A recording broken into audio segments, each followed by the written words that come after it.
करना जरूरी है। हम लोग का चल रहा है परमाणु की संरचना, 4 नंबर चैप्टर है कक्षा 9 के एनसीईआरटी का परमाणु की संरचना। जल्दी से में कुछ हम बातें इसको चर्चा कर लेते हैं, उसके बाद फिर आगे हम लोग बढ़ते हैं। बताइएगा कि प्रोटॉन का जो द्रव्यमान होता है इलेक्ट्रॉन का कितना गुना होता है? 2000। 2000 गुना। बहुत बढ़िया। 1800 कहीं 40 देता है। एनसीईआरटी में उसको नहीं देखना है, हमको 2000 ही देखना है। चलिए बताइए इलेक्ट्रॉन का आवेश कितना होता है? इलेक्ट्रॉन का आवेश आवेश होता है न है तो +1 10 के होता है। पावर -31 है ना? नहीं, नहीं 1.6 गुना वो 10 पावर द्रव्यमान नहीं। है। अच्छा -19 है, 19। हाँ माइनस, अभी माइनस देखिए, अगर दे देगा 1.6 तो कंफ्यूजन नहीं होना, -1.6 देगा तब -1 क्या है कि नगण्य होता है ना इसका द्रव्यमान। नगण्य होता है, माइनस चार्ज होता है ना इस पे। नहीं नहीं, ये बताइए ठीक है, इलेक्ट्रॉन का और आवेश आगे कितने बढ़ते हैं। होता है? तो बताइएगा कि इलेक्ट्रॉन का खोज किसने किया था? जल्दी जल्दी। जे थॉमसन। जे किसका? थॉमसन। J electron. थॉमसन। हाँ, जे थॉमसन 1897। चलिए केनाल रे का खोज कौन किए थे? J Thomson. कैनाल नहीं, गोल्ड कैनाल स्टीन। रे का ना? हाँ गोल्ड स्टीन किए थे गोल्ड गोल्ड स्टीन। स्टीन। 1886 में। चलिए आगे बताते हैं कि केनाल रे के द्वारा किसका खोज हुई थी? केनाल रे के द्वारा प्रोटॉन की खोज प्रोटॉन हुई थी थी। केनाल रे प्रोटॉन के की द्वारा। खोज हुई थी। इसीलिए कहा था कि प्रोटॉन की खोज गोल्डस्टीन नहीं की थी। चलिए, इलेक्ट्रॉन पर जो आवेश होता है ऋणात्मक होता है, प्रोटॉन पर धनात्मक होता है। चलिए आगे बढ़ते हैं कि परमाणु की संरचना समेत पहला मॉडल जो दिया था वो थॉमसन ने दिया था, जे थॉमसन ने दिया था जे परमाणु थॉमसन ने। हाँ। चलिए, और जो थॉमसन ने मॉडल दिया था वो प्लम फूडिंग मॉडल था और क्रिसमस केक पर दिया था। प्लम फूडिंग मतलब कि तरबूजे पर दिया था और क्रिसमस केक मॉडल पर दिया था। जो तरबूज का भाग होता है वो धनावेशित होता है, लाल भाग। जो लाल बिखरा हुआ भाग। बीज वाला भाग होता है वो ऋणावेशित ऋणावेशित होता होता है। है। पूछा हुआ क्वेश्चन है। थॉमसन का परमाणु मॉडल को लिखें, क्या है बताइए उसको। पर जो बोले हैं वही चीज ना है। हाँ जे वही थॉमसन बात, बोला। इसीलिए ना दोबारा उसको बोल के लिखें, आप बताइए। परमाणु यानी का तरबूज का लाल वाला भाग, जो लाल वाला मॉडल है भाग जो थॉमसन का होता वो है है कि वो परमाणु धन पॉजिटिव होता आवेशित है। गोले का भाग होता है और इलेक्ट्रॉन उसमें धसे होता है, जो बीज धसा होता है वही। अब परमाणु वैद्युतीय से उदासीन होते हैं क्योंकि ऋणात्मक और धनात्मक आवेश परिणाम में समान होते हैं। चलिए, ये हो गया थॉमसन साहब के बारे में हम लोग चर्चा करें। थोड़ा सा आते हैं रदरफोर्ड के बारे में, बता दीजिए कि रदरफोर्ड में कौन सा प्रयोग किया था? सोना के पत्ती। सोना के वो क्या परत थे, पर। तेज गति से चल रहा। हाँ सोना के पत्तों पर टकराया था, बार करवाया था, वहीं पर बौछार करवाया था। अच्छा, उन्होंने कितनी मोटी सोने की पन्नी बनाई थी? 1000 1000 परमाणु के बराबर परमाणुओं मोटी ली के थी, बराबर। 1000। हाँ हाँ। अल्फा कण क्या होते हैं, धनावेशित होते हैं कि पॉजिटिव। ऋणावेशित होते हैं? पॉजिटिव होते अल्फा धनावेशित। धनावेशित होगा ना? अल्फा धनावेशित होगा। आगे बढ़ते हैं, बताइएगा कि कुछ अगर अल्फा कण पन्नी से कैसे गुजरते हैं? देखिए कुछ कुछ अल्फा बाहर कण एक पन्नी से निकल कैसे जाते निकलते हैं, हैं, कुछ कुछ विक्षेपित अंतर हो रुकते जाते हैं, हैं। एक हाँ लौट जाते हैं अभी। ठीक ठीक ठीक। तो अधिकांश अल्फा कण बिना विक्षेपित सोने के पन्ने से बाहर निकल जाते हैं, तो इस स्थिति में क्या होगा? इस स्थिति में कि भाई खुला है, अधिकतर भाग खाली रह पूरा जाएगा। ओपन है। अधिकतर भाग खाली रह जाएगा। अगर बहुत कम भाग अपने मार्ग से विक्षेपित होते हैं तो परमाणु में मैंने धनावेशित भाग बहुत कम है। इसका मतलब ये होगा कि परमाणु में धनावेशित कण बहुत कम। बहुत कम अल्फा कण 180 डिग्री पर अगर विक्षेपित होता है तो रिटर्न हो जाता है। नहीं, तो धनावेशित भाग बहुत कम, मतलब सीमित हो जाएंगे उसमें। अच्छा, हाँ हाँ, मैंने उसमें धनावेशित भाग कम हो जाएगा। वही ना, हम्म रिटर्न हो जाएगा वही। बहुत। नाभिक की त्रिज्या जो होती है परमाणु की त्रिज्या से कितने गुना छोटी होती है? 10 पर पावर 10 -15। के पावर 5। चलिए बहुत बढ़िया। अच्छा, नाभिक की त्रिज्या बड़ी होती है कि परमाणु परमाणु की त्रिज्या बड़ी होती है? नाभिक का होगा ना, छोटा है होता है ना। नाभिक का छोटा होता है। चलिए, अब आते हैं रदरफोर्ड के परमाणु के नाभिकीय मॉडल। नाभिकीय मॉडल क्या है?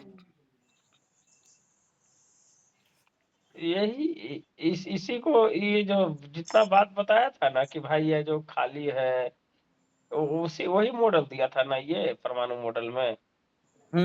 इनका था कि परमाणु का केंद्र धनावेशित होता है। इन्होंने ही बताया था कि परमाणु का जो केंद्र होता है धनावेशित होता है, जिससे नाभिक कहते हैं। दूसरी बात इन्होंने बताया था नाभिक मॉडल में कि परमाणु का द्रव्यमान नाभिक के केंद्र में रहता है। जो परमाणु का द्रव्यमान नाभिक के में केंद्रित रहता है। ठीक है। तीसरी बात इन्होंने बताया था कि इलेक्ट्रॉन नाभिक के चारों ओर वार्तालाकार मार्ग में चक्कर लगाते हैं। और चौथी बात इन्होंने बताया था कि नाभिक का जो आकार होता है परमाणु का आकार के तुलना में काफी कम होता है, वही 10 के पावर 5।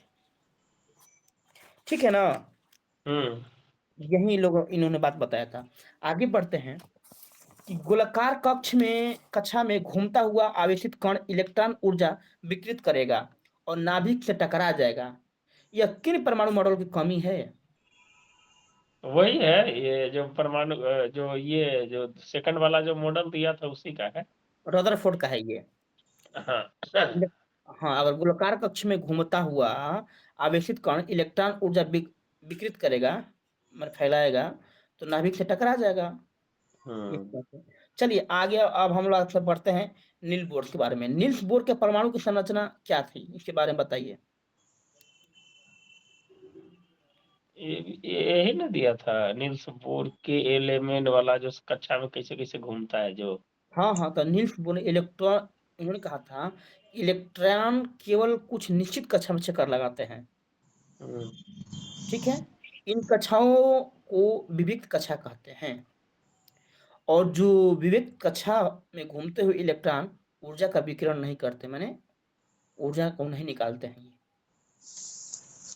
और इलेक्ट्रॉन जिन कक्षाओं या कोषों में घूमता है उसे क्या कहते हैं हम? इलेक्ट्रॉन पथ, ऊर्जा स्तर। हाँ, तो ऊर्जा। इलेक्ट्रॉन पथ, वो इलेक्ट्रॉन पथ भी कहेंगे। चलिए बताइए कौन कौन से कक्षा होते हैं? KLMN KLMN। चार। KLMN। अच्छा, इसके बताइएगा कि तृतीय कक्षा को हम लोग क्या बोलते हैं? तृतीय कक्षा को क्या बोलते हैं? ऊर्जा स्तर के तृतीय कक्षा को हम लोग क्या बोलते हैं? क्या बोलते हैं? तृतीय स्तर को हम लोग एम कक्षा बोलते हैं। अच्छा वो पूछ रहे थे। हाँ, 4 कक्षा होते हैं ना KLMN। अच्छा, ऐसे बताना और था। प्रथम कक्षा को क्या बोलते हैं? K KLMN के। के। अच्छा, के में जो होता है एन का मान कितना होता है? में के में N का मान 1 रखते हैं। एम में 2। N में 2, 1 2 8 1 दो 1। दो K 8 में 18 32। हाँ 2 8 18 32 का। हाँ, दो सबका पावर कर देंगे। हाँ वही वही ना होता है, N स्क्वायर हो जाता है ना, हाँ 2N हाँ स्क्वायर हो जाता है। हाँ हाँ हाँ, 2n² होता है। 8 18 32। चलिए, अब ये खत्म हुआ, अब हम लोग बढ़ते हैं न्यूट्रॉन की तरफ। न्यूट्रॉन की खोज किसने और कब की? जेम्स चैडविक तो जेम्स 1932 चैडविक में। ने किया था 1932 में। 32 में। न्यूट्रॉन कैसा कण है? अनावेशित है कि धनावेशित है कि ऋणात्मक है, क्या है? आवेशहीन कण है। नहीं, कोई चार्ज नहीं रहता है। अनावेशित है, मतलब इसमें कोई आवेश नहीं होता है, न्यूट्रल है ये। अनावेशित कह सकते हैं ना उसको। हाँ कर सकते हैं। न्यूट्रॉन का द्रव्यमान किसके बराबर होता है? प्रोटॉन के प्रोटॉन के प्रोटॉन बराबर। के न्यूट्रॉन, हाँ प्रोटॉन और न्यूट्रॉन इलेक्ट्रॉन प्रोटॉन के बराबर। प्रोटॉन के बराबर, हाँ। चलिए, अच्छा बताइएगा, नाभिक में जो उपस्थित परमाणु का द्रव्यमान कैसे होते हैं, उनका मान कितना बराबर होता है? परमाणु का द्रव्यमान बराबर, परमाणु का द्रव्यमान बराबर होता है प्रोटॉन की संख्या प्लस न्यूट्रॉन की संख्या। ठीक ठीक। हाँ अच्छा, निकालने के लिए फार्मूला का पूछ रहा है ना। हाँ, हाँ है ये। परमाणु द्रव्यमान बराबर होता है प्रोटॉनों की संख्या प्लस न्यूट्रॉनों की न्यूट्रॉनों संख्या। न्यूट्रॉनों की संख्या। चलिए, अब आगे बढ़ते हैं।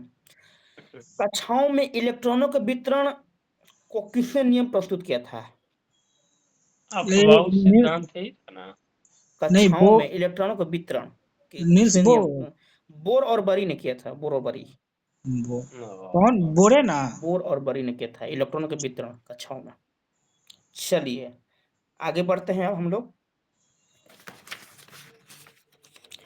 सबसे बाहरी कोष में कितने इलेक्ट्रॉन होते हैं? 8। सबसे बाहरी कोष में 2, 8, 18, 32। नहीं 8 होता है। तो 32 में होगा सबसे बाहरी कोष में। हाँ वही ना बता रहे हैं, पूरा बता क्या दिया। बोले 2, सबसे 8, बाहरी कोष 18, में? 32, तो अंतिम वाला 32।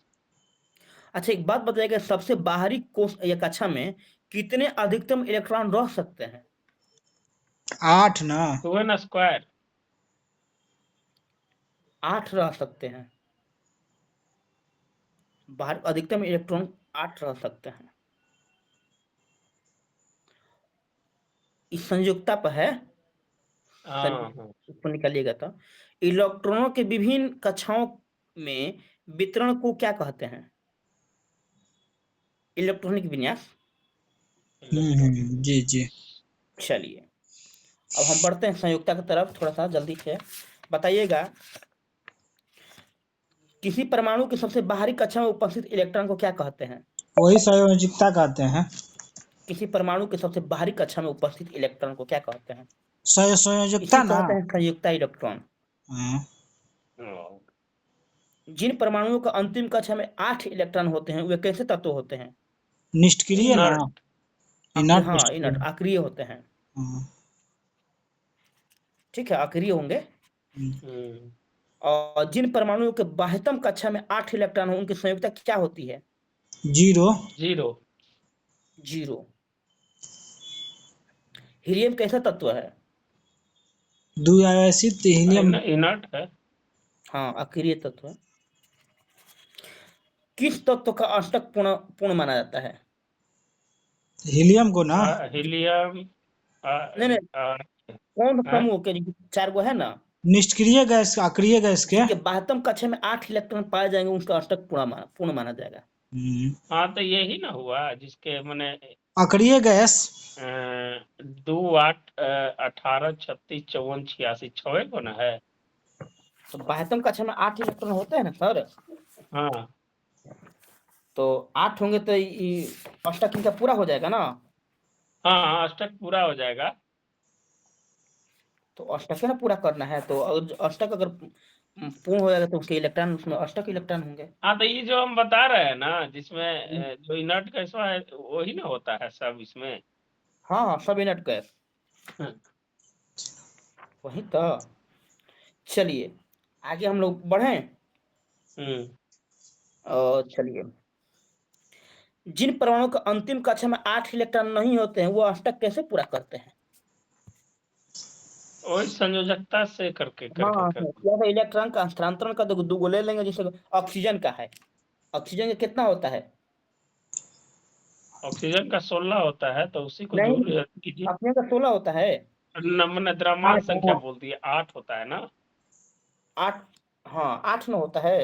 हाँ तो 2 और 6 हो गया 2 और इसका। 6 में। हाँ 2 और 6 हो गया। हाँ देखिए ऑक्सीजन का 8 जो होता और मान लो कार्बन को हो गया तो कार्बन का 6 होता है ना। है। हाँ तो तो 2 इसका 4। अष्टक नहीं ना पूरा, तो 2 किसी से लेगा ना। कार्बन में 4 होगा। इसको लेना पड़ेगा जानते हैं, 2, 4, 4 को लेना पड़ेगा इसको। हाँ तो ये इलेक्ट्रॉन तो वही है, इलेक्ट्रॉन का 1 हस्तांतरण। 2 2 2 2 4 6।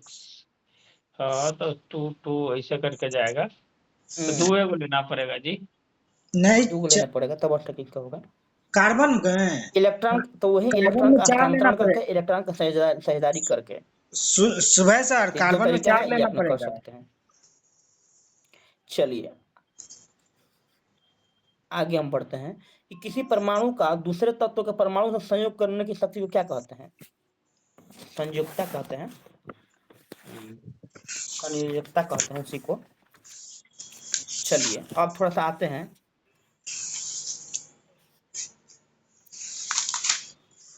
अच्छा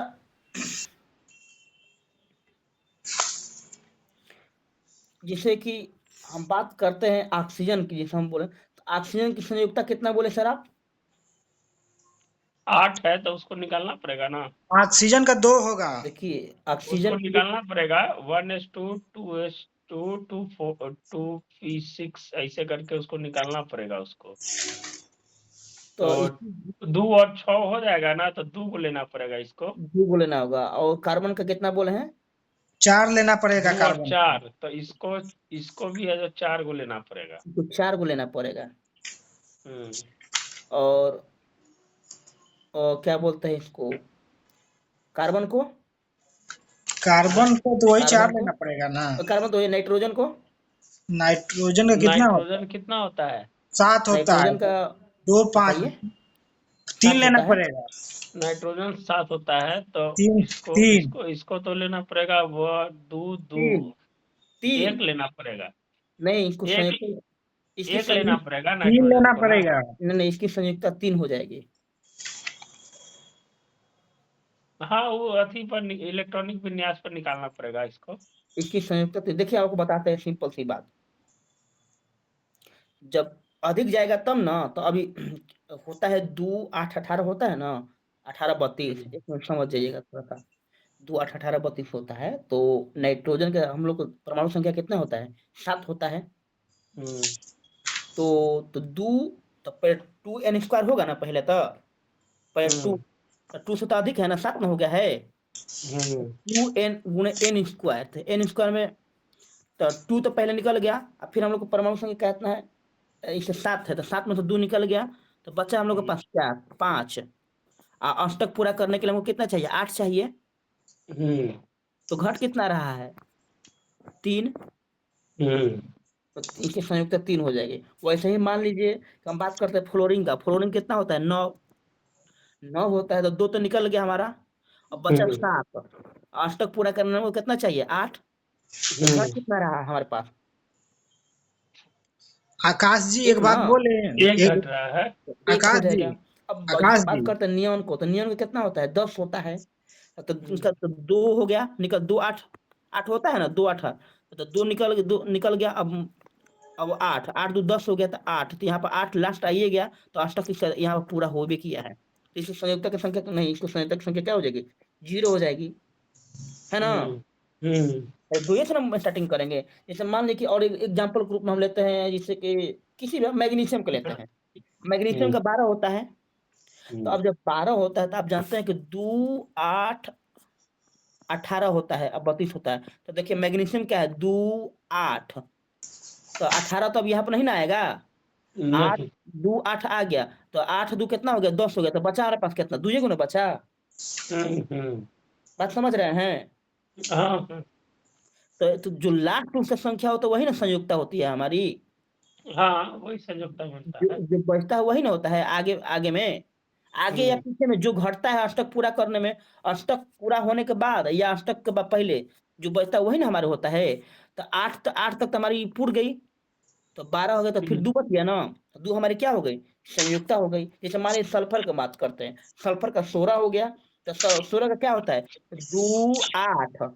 हाँ, अब 18 नहीं होगा, अब 18 तो कम नहीं, यहाँ पे कितना है, दो, सल्फर का मान 16 होता है, 2 8 10, तो 6 ना हो गया लास्ट में। हम्म। तो हमारी 6 ना हो गया सर।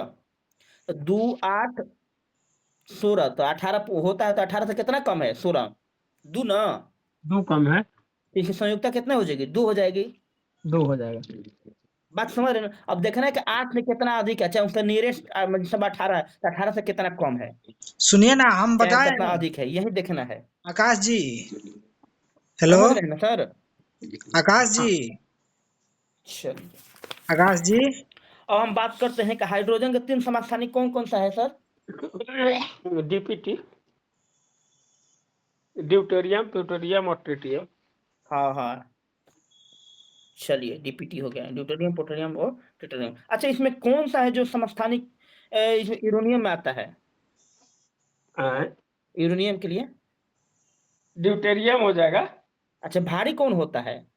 ड्यूटेरियम। ड्यूटेरियम होता है। चलिए, जब बताइएगा कार्बन में प्रोटॉनों की संख्या कितना होता है, प्रोटॉन की संख्या? कार्बन में हाँ, प्रोटॉन की संख्या। 6 6 तो बता 6 देते होगा। हैं, उसको निकालना पड़ेगा, इसे भी निकाल बताइए। सकते हैं।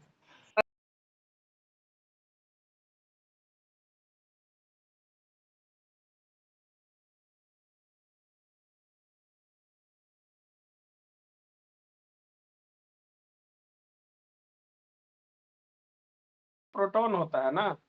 हाँ तो परमाणु द्रव्यमान बराबर, तो हाँ परमाणु द्रव्यमान बराबर होता है प्रोटॉन की संख्या प्लस न्यूट्रॉन की संख्या। हाँ, वैसे भी निकाल सकते हैं। चलिए अच्छा, द्रव्यमान बराबर क्या होता है, द्रव्यमान संख्या बराबर? Proton plus neutron. Proton plus neutron. हाँ द्रव्यमान संख्या बराबर प्रोटॉन प्लस न्यूट्रॉन। अच्छा मान लीजिए कि किसी वस्तु का अगर न्यूट्रॉन की संख्या 40 है, हाँ, बोलिए। और द्रव्यमान की संख्या मान लीजिए 20 है, तो प्रोटॉन की संख्या क्या होगी? 20 होगा, 20 हो 20। जाएगा। 20। अच्छा प्रोटॉन की संख्या मान लीजिए 32 है, न्यूट्रॉन की संख्या 16 है, तो द्रव्यमान संख्या कितनी हो जाएगी? जोड़ दीजिए 48, दोनों को। 48। ठीक है। चलिए आगे बढ़ते हैं कि परमाणु के नाभिक में उपस्थित प्रोटॉन और न्यूट्रॉन की संख्या को क्या कहते हैं? द्रव्यमान संख्या। और परमाणु के नाभिक में जो प्रोटॉन और न्यूट्रॉन होते हैं, इलेक्ट्रॉन हो जाएगा। सुन लीजिए सर एक बार पुनः, कह रहे हैं कि